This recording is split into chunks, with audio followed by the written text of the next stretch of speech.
Nakipag one night stand ako sa isang lalaking hindi ko kilala hanggang sa isang araw, nag-cruise muli ang aming landas. Welcome to my channel, Ate Vine Confession. Kung gusto mo rin mag-share ng kwento mo, mag-send ka na ng letter mo dito. Maraming salamat. Enjoy for watching. Dear Adavine, mapagpalang araw sa inyong lahat. Gusto ko lang na mag-confess ng aking karanasan. Isang karanasan dahil sa init kapusukan. Dahil doon, nagbago ang takbo ng buhay ko. Itago nyo na lang ako sa pangalang Zara. 34 years old, may maayos na trabaho noon. Bata pa lang ako. Mataas na ang pangarap ko sa buhay. Ayaw pa nga akong pag-aralin ng aking mga magulang sa kolehiyo. Dahil hindi na raw nila kaya. Dahil sa 6 kaming magkakapatid. Ako pa ang panganay, nakiusap ako sa kanila. Unahin nila akong pag-aralin. Dahil pag ako ay nakatapos ng pag-aaral, makakahanap ako ng maayos na trabaho. Makakatulong ako sa kanila. Inay, sige na, ako na muna ang unahin yung pag-aralin. Para din sa kinabukasan natin.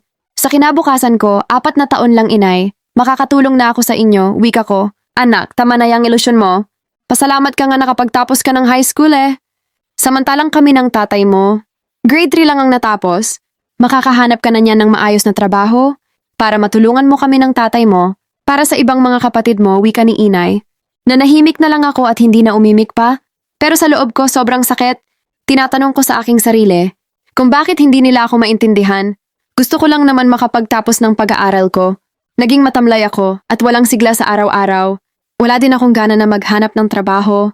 Iniisip ko anong trabaho mahahanap ko. Baka isang tindera na maliit lang ang sahod, tapos kulang pa sa gastusin ko araw-araw.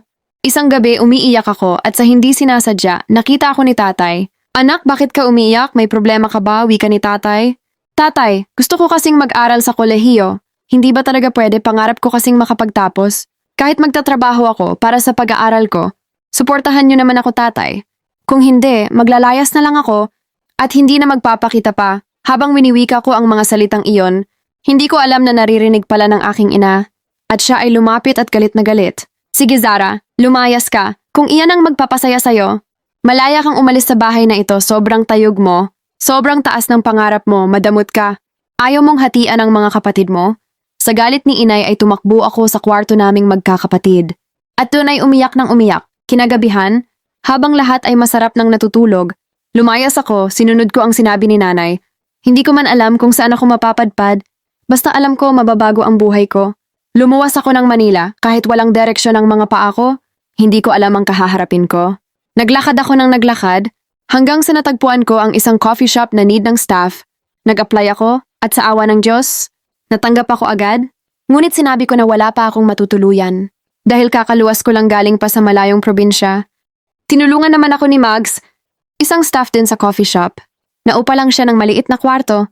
Malapit lang dito sa coffee shop, sinabi niya na mag-share na lang kami at pag may sahod na ako, hatian ko na lang siya sa bahay para din makatipid siya.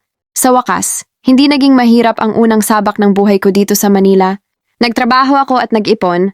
Mga 6 na buwan din ay umabot na ako sa enrollment. Sa wakas nakapag-enroll na rin ako sa kolehiyo. Dahil sa mabait ang owner ng coffee shop at ang mga staff nakapag-aral ako ng walang problema dahil willing sila na makipagpalit sa aking ng shifting ko. Sa araw-araw ng buhay ko, wala akong hinangad kundi makamit ko ang mga pinapangarap ko at gusto kong bumalik sa mga magulang ko. Nabitbit ang aking tagumpay dito sa Manila, ibang-iba sa aming probinsya.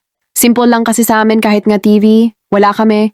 Nakikinood pa sa malapit na kapitbahay na medyo nakakaangat sa buhay. Pero dito sa Manila, lahat andito na. Magagandang tanawin at ganda ng kapasilidad at maraming tukso sa paligid. At ito rin ay aking nasubukan. Nakilala ko si Joel, meron siyang negosyo. Isang araw uminom siya ng kape sa aming coffee shop. At dito kami nagkakilala. Hindi nagtagal, naging kami, mabait si Joel. Lahat ng mga needs ko binibigay niya, tulad ng pambayad sa school, allowance sa araw-araw at mga damit. Matanda sa akin si Joel ng 15 years. Pero aminin ko, malakas ang dating niya. Dahil siguro may pera, hindi ko na inalam pa ang kabuuan ng pagkatao niya. Dahil ang mahalaga lang naman sa akin yung mga binibigay niya. Pero dahil sa dami ng kanyang ibinibigay, alam ko na ang kapalit nito ay ang aking sarili. Dahil sa kailangan ko ito, ibinigay ko ng maluwag sa puso ko. Ito ang kauna-unahang lalaki sa buhay ko. Kaya naman, simula nang may maganap sa amin, mas lalo pa niya akong minahal.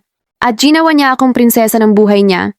Kahit ganun pa man, hindi ako tumigil sa aking trabaho. At hindi ako umalis sa bahay ng kaibigan ko. Isang araw, may isang magandang babae na naghahanap sa akin. Nang ako ay lumapit, sinampalagad ako.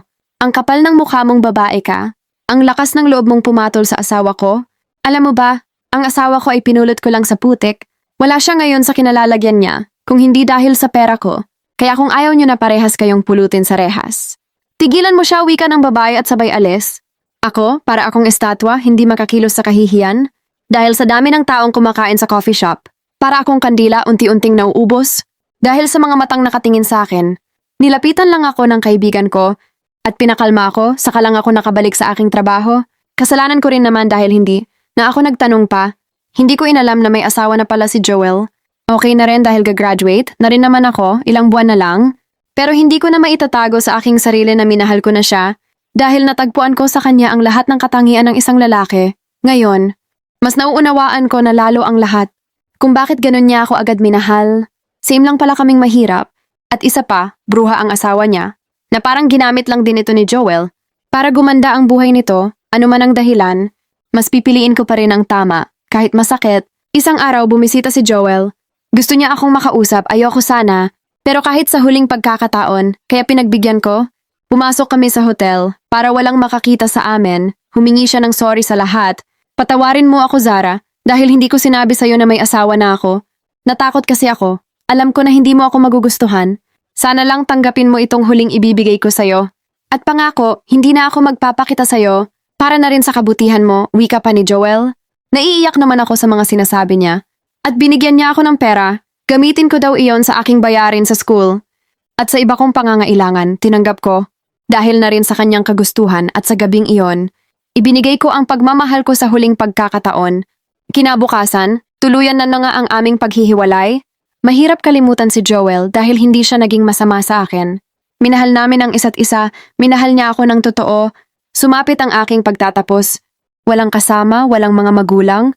Kahit sinong kaanak na alala ko si Joel, pangarap ko pa naman na siya ang kasama ko sa aking pagtatapos.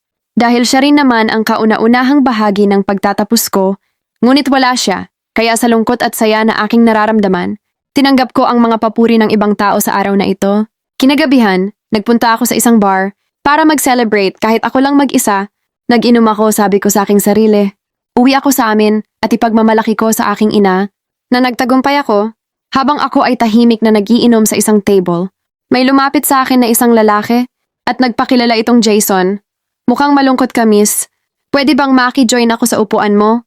At ako pala si Jason and you, wika ng lalaki. Sige, okay lang, ako si Zara. Makulit din itong si Jason. At stressful daw siya sa magulang niya. At sabi ko, hindi siya nag-iisa. Dahil ganun din ako, galing din siya sa malayong probinsya. Naglayas din kagaya ko dahil sa init ng aming tagpo. Sa mga kwentuhan namin, nahanap namin ang isa't isa. At sa haba ng gabi ay may naganap sa amin. Nagkasama kaming natulog sa isang hotel. Kinabukasan, paggising ko, wala na si Joel, iniwan na niya ako sa room na iyon. Hay nako, ang mga lalaki talaga. Malalaman mo kung seryoso or hindi, sabi ko pa sa aking sarili. Dahil may pera pa naman ako, sa mga binibigay sa akin noon ni Joel, ay umuwi muna ako sa probinsya namin para ipagmalaki ang aking tagumpay. Pagdating ko sa bahay, ang sumunod kong kapatid sa akin ang naabutan ko. Sa labas ng bahay, white minda-minda. Ate mo ito, kumusta ka na? Ang mga kapatid natin, asan si nanay at tatay? Masayang wika ako sa kapatid ko. Ang kapal naman ng mukha mo para umuwi pa dito. 5 taon mahigit kang hindi nagparamdam. Tapos babalik ka, ano akala mo? Namimiss ka namin, sana hindi ka na bumalik. Galit na wika ni Minda. Sandali Minda, bakit? Bakit galit ka sa akin? Hindi ka ba natutuwa na nagbalik na ako? Napapaiyak na wika ko. Sinong matutuwa sa'yo? Ikaw ang dahilan kung bakit pumanaw si nanay. Oh, nagpantigang taing ako sa narinig ko. Wala na si nanay, ano nangyari, bakit? Hindi na umimik si Minda at pumasok na. Sumunod ako at andoon si tatay, wika pa ni tatay. Sana hindi ka na lang nagbalik pa? Nawala ang nanay mo dahil sa'yo? Wala siyang inisip kundi ikaw, araw-araw? Inisip niya kung napaano ka na. Baka kumakain ka ng basura sa kalye. Hinanap ka niya kung saan-saan. Hanggang sa nabalitaan namin na aksidente siya. Kakahanap sa'yo, umalis ka na. At huwag ka nang babalik pa, hindi ka na bahagi ng pamilyang ito. Galit na wika ng itay, pero itay, tinupad ko lang naman ang pangarap ko na mag-aral para makatulong sa inyo. Ito ang diploma ko, nakatapos na ako. Lahat ginawa ko para lang makapag-aral ako. Kayo ang inspirasyon ko para matupad ang mga pangarap ko. Hindi ba kayo masaya para sa akin? Umiyak kong wika, makasarili ka, kaya magsolo ka sa buhay mo. Namnamin mo ang tagumpay mong mag-isa, gusto mo yan, di ba? Sa'yo na, okay lang kami dito, kahit mahirap kami. Sama-sama kami, at masaya, lumayas ka na. Sigaw na galit ni tatay, umalis ako na umiiyak, at baon ang sakit na mga salita ni tatay. Hindi ko akalain, sa pag-abot ng aking mga pangarap, kapalit nito ay ang buhay ng aking ina, at ang buo kong pamilya ay hindi ko na makakasama. Ano pang silbi ng lahat ng sakripisyo ko? Kung sarili kong pamilya, ay kinamumuhian ako, bumalik ako sa Manila, at pinagpatuloy ang aking buhay. Hanggang sa isang araw, nagkita kaming muli ni Jason. Nagkamustahan at same pa rin kaming single. Sabi niya, baka daw kami ang tinadhana, dahil paglipas ng 3 taon, nagkita kaming muli. Ang one-night stand na nangyari sa amin, ay naging makatotohanan. Niligawan ako ni Jason, at naging kami, pakiramdam ko, si Jason ang nagpuno ng lahat ng kulang sa akin, dahil wala akong pamilya. Kaya sobrang saya ko nang maging kami. Hanggang sa inalok na niya akong magpakasal, pero bago iyon, tinanong niya muna ako ng isang bagay. Love, bago tayo magpakasal, may itatanong ako sa'yo, wika ni Jason? Ano naman yun, love? Tugon ko naman, kung papipiliin ka, pamilya ba, or karangyaan sa buhay na gusto mo, wika niyang muli. Sa tanong na yon, muli kong naalala ang aking inay. Ang aking pamilya, nakita ni Jason ang luha na gusto nang pumatak sa aking mga mata, pero sinagot ko siya ng buong tapang. Kung papipiliin ako, mas gusto kong kasama ang pamilya ko sa hirap at ginhawa, basta araw-araw kong nakikita at nakakasama ang mga mahal ko sa buhay. Kahit paasin na lang ang ulam sa mesa, naiiyak kong wika, at niyakap ako ni Jason ng mahigpit. Sabi pa niya, "Hay, salamat. Ikaw na nga ang babaeng hinahanap kong makasama habang buhay. Sa probinsya tayo maninirahan, at bubuo ng pamilya, love," wika pa niya. Sabi ko, kahit nasaan ka, andun lang ako. Hindi ako aalis sa tabi mo. Pinagplanuhan naming mabuti ang lahat bago kami umuwi sa kanila, pero laking gulat ko dahil ang bahay na pinuntahan namin, ay grabe ang daming katulong. Sa laki ng mansion, maraming iba't ibang sasakyan, at ang sumalubong sa amin, ang kanyang lolo. Nagmano ako at gumalang ng ayos. Tuwang-tuwa ang kanyang lolo dahil sa wakas, may babaeng kasama na ang mahal niyang apo na siya pala niyang tagapagmana ng lahat. Hindi ako makapaniwala dahil nakilala ko si Jason na isang simpleng lalaki. Ngayon, manghang-mangha ako sa nakita ko. Winika lang ng kanyang lolo na sana ay hindi ako katulad ng ibang naging babae ni Jason na pera lang nila ang habol. Nako, huwag po kayong mag-alala. Kahit papaano ay nakapagtapos po ako ng pag-aaral. Kaya po magtatrabaho pa rin po ako. Hindi rin po ako sanay na umaasa sa ibang tao. Tugon ko sa lolo ni Jason. Sabay tawa lang nito at namangha sa aking sagot. Sobra lang daw pinoprotektahan ni lolo ang kanyang nag-iisang apo. Lalo na't bata pa ito, ay pumanaw na ang kanyang mga magulang sa isang car accident. Hinanda ang aming kasal mula sa aking kagustuhan, simpleng kasal lamang. Ngunit may problema, hinahanap ni lolo ang pamilya ko. Kaya wala na akong magawa, kundi ipagtapat ang totoo, ngunit sa kabilang banda, nauunawa naman niya ako, hindi ko alam. Na sa araw ng aking kasal, makikita ko at makakasama ko ang aking ama at mga kapatid. Walang paglagyan ng aking saya, si lolo ang gumawa ng paraan. Upang mas maunawaan ni tatay ang aking nagawang pag-alis noon, totoo pala ang mundo ay bilog. Tulad ng buhay ng isang tao, umiikot ito ng umiikot at sa pagtigil nito, ay may sorpresang nakaabang sa'yo na hindi mo inaasahan kung iyak ka ba dahil sa tuwa or iyak ka ba dahil sa iyong kabiguan. Ngunit huwag mawala ng pag-asa hanggat hindi natin nakakamit ang ating mga pangarap at makatulong sa ating mahal sa buhay. Ito po ang aking kwento, nagmamahal Zara.